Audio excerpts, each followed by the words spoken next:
The dawn of the aircraft was a knock on history's door. The first men who designed it, flew it, developed it, changed the world. Although military commanders of the day didn't immediately recognize it, aircraft forever changed the battlefield. Through early experimentation in World War I, the mission of the military aircraft quickly transformed from one of reconnaissance to bomber to fighter. For the enemy, the importance of shooting down an aircraft was paramount. Over the past century, military aircraft and the brave pioneers that flew them into battle became the heroes of the sky, airmen who take the battle deep into the enemy territory and turn the course of war. More than 100 years of aviation history ride behind the wings of the greatest American fighter pilots in the United States Air Force.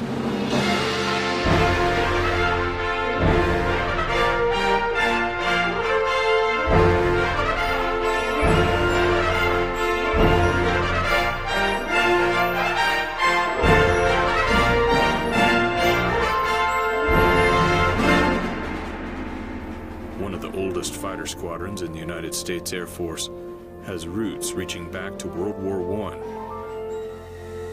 Today, it sits on the most forward deployed border of South Korea, ready to defend against enemy attack. Their ranks are filled with some of the most advanced fighter pilots in the history of aviation. The members of the 36th Fighter Squadron are innovators, heroes as bold as the thunder of their engines. These fiends of the sky have defended freedom for 100 years.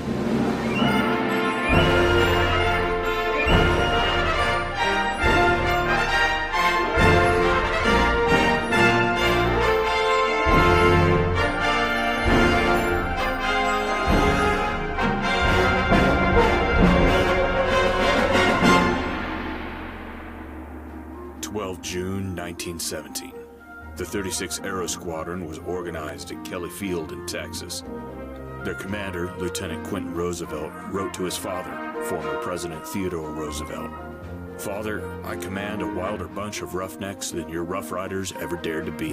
Just no kidding, a ragtag group of aviation pioneers with the desire to prove the power of manned aviation during combat. The newly formed squadron, like most American war pilots of the day, learned from the most experienced fighter races in England and France. The 36th Aero Squadron made a long, arduous journey to aero gunnery schools, but the war ended before they saw combat. Even still, they worked hard. They were willing and ready, and they gave 2 years of their lives in service. After World War I, the squadron demobilized for a time until it was reconstituted in 1923 and finally reactivated in 1930.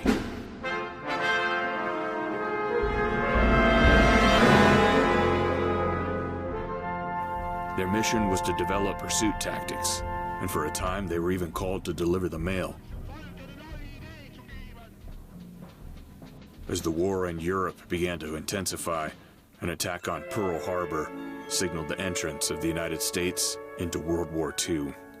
The 36th Fighter Squadron ramped up training operations and soon made its way to New Guinea and eventually the Philippines. In April of 1942, our unit saw combat for the first time near Port Moresby, and a mere 2 months later, our squadron was flying out of what was known as 7 Mile Drome. Over 300 enemy aircraft stormed the airfield on 1 June 1942. Of those 300 enemy aircraft, our squadron entered over 97 separate individual air combat engagements. And of those 97 engagements, our unit scored 21 aerial victories.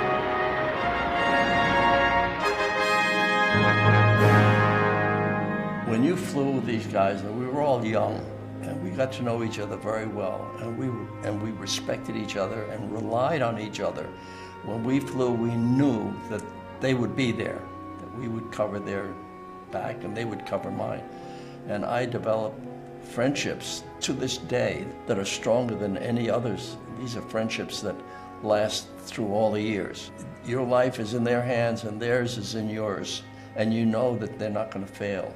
There was Captain James A. Moss in World War II he noticed an enemy aircraft diving down on a Liberty ship, so he put himself in harm's way to take out that Oscar, and in doing so soaked up some of the anti-aircraft and crashed and died in the Pacific Ocean. And that's pretty symbolic of what the Fiends stand for, both past and present, you know, willing to put themselves in harm's way in order to protect others.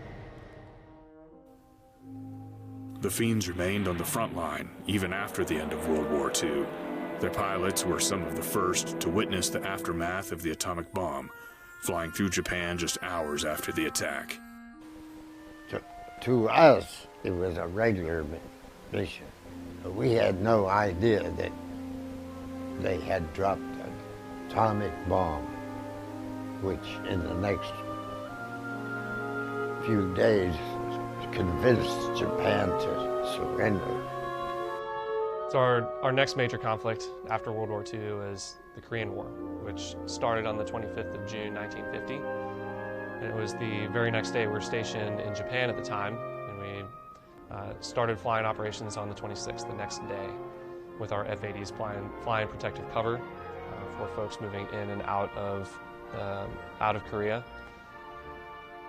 It was 2 days later, on the 28th of June, that we flew our first actual offensive operations, where we were strafing trucks and other military equipment behind the enemy lines, flying interdiction missions. The F-80 was the first combat-capable airplane in the Air Force inventory. I flew 72 combat missions. I can remember at one point it just seemed like a stream of bright flashes going past my cockpit. Was it dangerous? Yeah, it was, but that was our job, and we did it. The unit has been overseas for almost its entire 100-year history, and it's also been a frontline combat unit for almost its entire history. From the Great War to World War II, to the Korean War, to Vietnam, and then forward onward through the Korean Alert years, virtually every major conflict of the 20th century. We bear an unforgettable legacy of valor on our shoulders when we put our patches on and go to work. A legacy that says that if this war kicked off again, that we would be ready to carry that legacy now and into the future, so that any of our enemies that decide to do conflict with us will be making a critical mistake. I'm just full of pride thinking about that I'm involved in a squadron that's having 100 years of history, that's been involved in every major conflict in the Pacific. To be able to look back at the 100 years of Fiend history, from the dawn of aviation to the tip of the spear where we are now, is an incredible opportunity, and I'm so proud to be able to be a Fiend and be a part of not only that fighter pilot history, but just the brotherhood of the Fiends.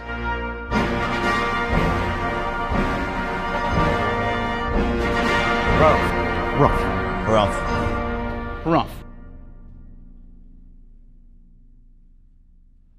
When I think back on 100 years of history for our squadron, for combat aviation in general,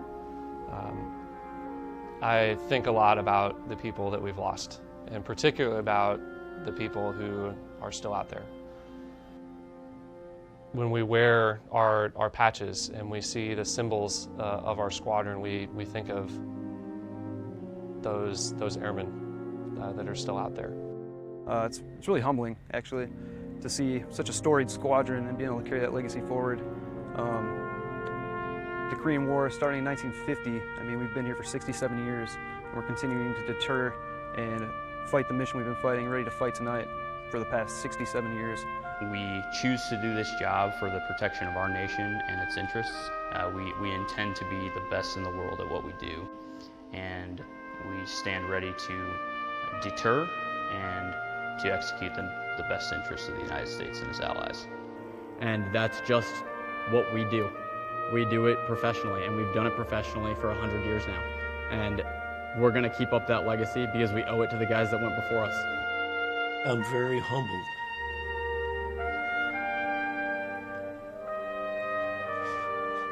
To be part of a group of men who have accomplished so much for their country.